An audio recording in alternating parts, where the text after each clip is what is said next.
crafty people. In this video, we're going to be talking about abbreviation PREV, which stands for previous. It generally refers to a previous row or the row below, and often will be used in description of a particular complex stitch. In this pattern example, we've got a single crochet spike, and in the description of the stitch, you skip the previous row. So the previous row, we've got a chain space of 3 chains here.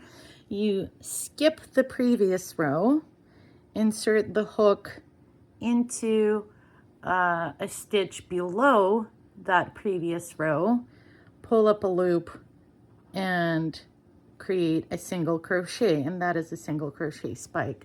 So it refers to previous row. It can refer to a previous stitch. For instance, if you're going around the post of a previous stitch, that sort of thing.